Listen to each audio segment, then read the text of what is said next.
If your house is like many of the homes in the Milwaukee area, you have concrete right up against the house, either a sidewalk or pavement like this. Well, concrete is okay. Water doesn't run through it. It flows along the top. The problem is that water can flow away from the house if it's pitched the right way, toward the house if it's the wrong way. So check the pitch.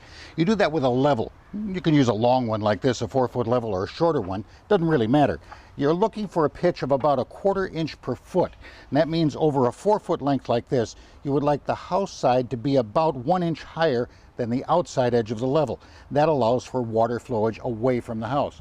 Now, if for some reason it's not working that way, that you've got it pitched toward the house, then take a look at that joint between the house and the sidewalk.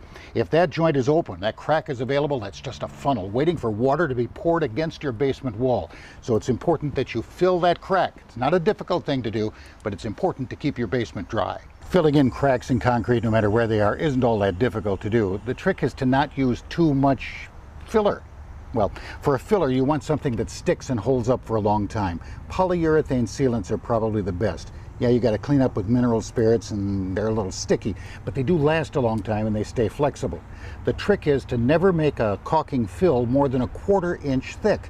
Well, to do that with a big crack, you got to fill the bottom of the crack. You can pour sand down there if you like, but an easier way is to use these foam backer rods. You can buy long tubes of them at a hardware store.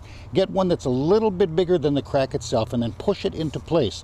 If you find a place where it's a little too tight, you can take a screwdriver and just push it down there. It doesn't matter, as long as it leaves just about 1/4 of an inch at the top to fill. And then when you fill it, spread the filler right over the top completely. We'll start this tube and push some out here. And that's all we're really doing. This is self-leveling, which is kind of nice on a soft surface or a sidewalk surface like this, because it'll level itself out and you just squeeze it into place. If you want to disguise the appearance of this, throw a little sand on here while it's still wet, and that'll fill in nicely. Notice the self-leveling stuff will now smooth out and it'll stay waterproof. That's the important part. And as the slab moves a little bit, it's not going to crack and come open. That's where the polyurethane is the biggest help.